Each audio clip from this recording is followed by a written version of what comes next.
Hi everyone, it's Robin. Day 4, we're doing this again, so I'm just kind of having a rough day. It's just, like I said, I've been stressing a lot. I'm really stressing. I'm hoping to God, a miracle happens for me. I'm just with everything happening in my life. I mean, I'm grateful, and I'm sober today, and that's the one good thing about being here in Fargo. I don't know no one, so it isn't somewhere that's like an old playground, or that's what they call it, I guess, in treatment. I can't remember, but the thing is, because for sure, if I was in Des Moines right now and in the mindset I'm in, I would be high. That's just being honest and that's just being truthful. So being here in Fargo is a lifesaver because I don't know no one. So then that means that then it's another day for me to be clean and sober. And I've been getting some pretty encouraging comments, which is really nice. I am I'm glad that as time goes by, then it's easier. It's not like it'll always go away, but it'll be easier for me, and because I know that this is a new step in my life. You know what I mean? So that's just something that I've got to deal with my feelings somehow and make sure that I stay on the right track and healthy. There's really not an option for me to go back to the drugs. It'll kill me. My health is just so bad now. I was just sitting here not even about 20 minutes ago and contemplating about either I take my medicine, or I don't. And I'm thinking, why would I not want to take my medicine? This is to get me better, but it hurts my body sometimes, and it's just a lot to take in, you know what I'm saying? And I don't know what else to think. Just because I take this, my anxiety pills, I get spacey and I forget stuff. I get so confused. It's like right now, I feel really fucking spacey. But I'm trying really hard. And so there's not much for me to do in this town because, like I said, I don't really know nobody except for my GED classes, and I don't even communicate there. I stay to myself. The teachers don't talk to me. Nobody talks to me, so, you know what I mean? It's a lonely life. I have my son and my daughter-in-law, or my son and his old lady, you know what I mean? They're not married, by the way, but they've been together for 12 years. Or 11 years, something like that. They've been together for a long time. But they have their own life. And so I just try to stay in my room here and just do my own thing. Like I study my GED stuff. I'll try to read books. But I'm not even a good reader because I can't read that well. And I can't pronounce certain words or something. Excuse me. And so it's just a lot for me, But I do want to say thank you to the people that are really that are watching my stuff and that are giving me some very positive comments. I'm super happy about that. But I know that somebody mentioned about going to meetings. I don't do meetings because I clam up. And I don't talk to, talking to the camera is kind of hard, but not extremely that hard. You know what I'm saying? It's not that hard at all to touch the camera, but in person, I can't do it. And I just don't find no comfort in going into meetings, because I'd probably just leave and go get fucking high if I I've already, I've been propositioned one time, or not propositioned, but offered drugs here one time in Fargo. I was waiting for the bus to get back home from my GE classes, and this kid comes up and he's like, "Hey, you looking for anything?" And I had money at that time, not that much, but I had a few bucks to my name, you know what I'm saying? And I was like, "You talking to me?" And he's like, "Yeah, you look for anything?" And I was like, "Fuck no, man." But I was proud of myself because when I got home, I told my son about it, and I was like, I'm super happy that I said no. But I could have easily snuck the drugs in here and gotten high. Believe me, I could have. But to do that is first off disrespectful to my son Sully. But it's not, I wasn't really thinking about what they thought. I was just thinking about how that might affect my life. And when I mean by affecting my life, I mean by like just the getting high, you know what I'm saying? And being on a relapse mode. And that kind of sucks, but that's just how it is, you know. But anyhow, I think today might be like a short little video because I'm really just kind of spacey and kind of like in confusion of stuff, but I'm going to try to talk this out with you guys, and hopefully it doesn't bore you too much, and hopefully I don't blab too much, just keep rambling on and on and on, blabbing about stupid shit, because that can really lose your guys' attention as well. I was trying to think of anything that I haven't told you guys, really. I've been in jail. I've been busted for drugs as well in the past. I've been to different treatments, which I think I've told you that. My daughter had me committed at one time, which was just so... it was beneficial because the one place that I got committed to, I really liked the treatment facility. It was really good for me. But also, I went back to Des Moines after treatment. And so with that, it was just kind of like I went right back to my old habits. You know what I mean? And so that didn't last me long in life. And then let's see what else. I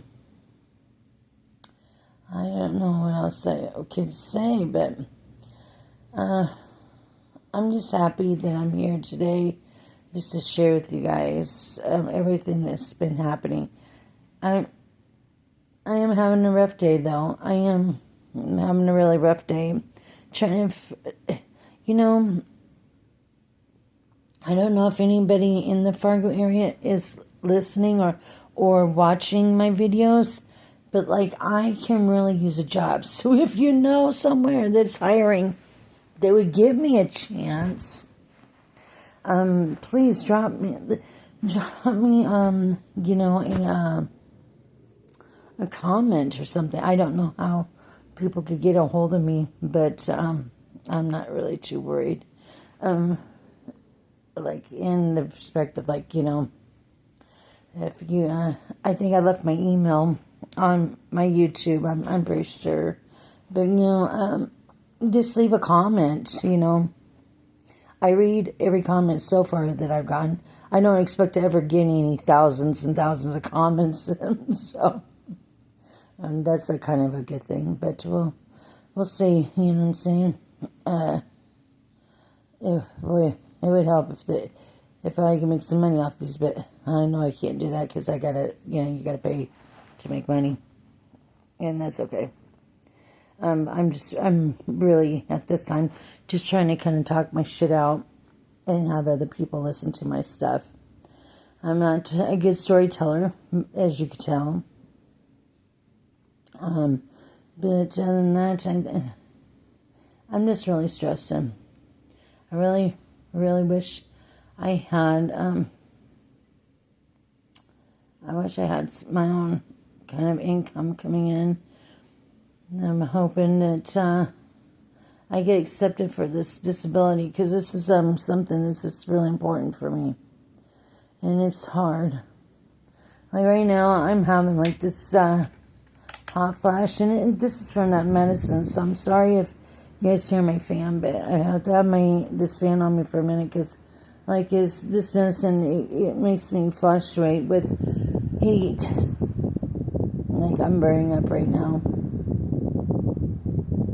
But anyways, I'm trying to get past all this. I'm trying to get past this, like just trying to figure out what's going on with me.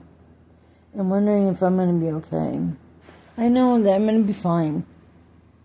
I hope so. I'm trying so hard. And I miss my kids that are in Des Moines, but I can't go back there. Because if I did, I would so relapse. And that scares the shit out of me, because I don't want to,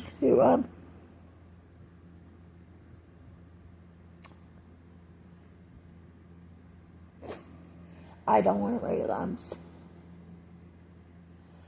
I don't, because, it will just kill me. It's damaged my body so bad.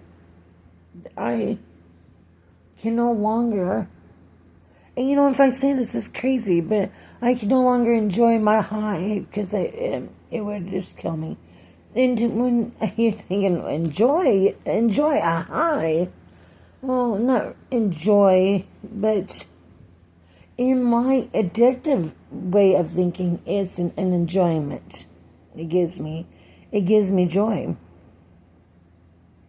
And what's really fucked up is I'm substituting the drugs with food now. And it's just like it's putting so much fucking weight on me. And then I don't want to even get up. Like, here's another day that I didn't exercise, because I just don't want to exercise, But then the food is making me sick as well. Where it makes me nauseous. And I'm starting to lose that enjoyment. But I have to eat, because if I don't eat, I won't be feeling so good either. And that's what I'm talking about. This is how fast my anxiety gets. And 1 minute is I'm in tears, and just like that, now I'm fine. It's like I don't know. It's weird. I feel like I'm in no control. And when I was doing the drugs, I was in all control.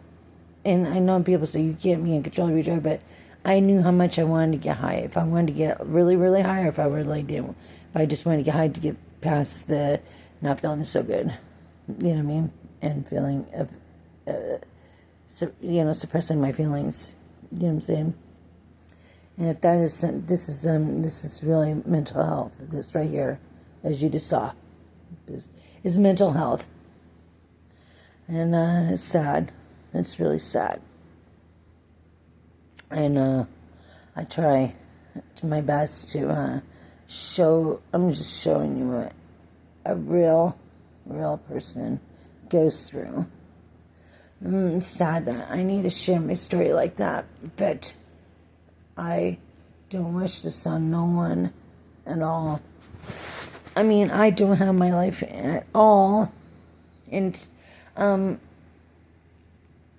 order. You know what I mean? Like, I don't have my life in order. I'm just lucky I have a really good son that really loves his mom, that wants to keep his mother alive. And I'm going to stay alive as long as the good Lord lets me, right? I'm going to stay around as long as I can. I'm not going to ever be able to go out and fuck a cigarette, or go out and smoke some dope or bang some dope, because it's just not for me. And I don't know why I keep repeating myself, but it's just really important to understand that this is what drugs do to a person's mind. And they're just so unable to, especially in the beginning of their sobriety. Because, as I was told with this one comment, they don't even think about it no more. They don't even, it's not even a part of their life anymore. Well, I don't. I'm hoping I get, I'm 51, and I'm hoping to have about 20 more years to my life. But, like the doctor said, my health is so bad that I probably won't get 10 more years. And that's about it. And that's kind of messed up because I really destroyed my life. I've destroyed it. And by that time, my grandkids will be at the beginning of teenagers, and I'll be gone. But I'm going to try to make it to 20 years, because in 20 years, well, for sure I'll have more grandbabies, and they will be, a little bit older. But I don't know. I don't know if that's going to happen for me. I hope and pray, because I have a big fear of death, and I don't want to die. But, who does, right? I think when you get to be really old, you embrace death because you're like, I'm ready to freaking go.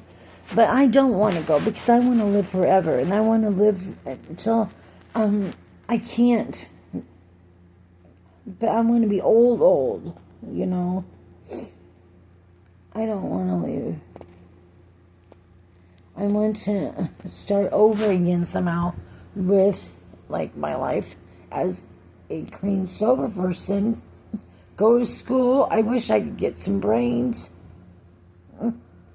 That would be nice, wouldn't it? Maybe I wouldn't be wasting my time on here with everybody. And then it's not everybody, but just a few people. But still, it's nice to think that there's somebody listening to me. Oh. Well, I think I'm just going to get off here because I'm getting upset again. And I'm just getting tired, and I need probably just to lay down and just and get some more rest. And I think I'll probably be better later. And if so, I will do another video with you guys, okay? And I hope everybody else has a better day. You take care. Bye.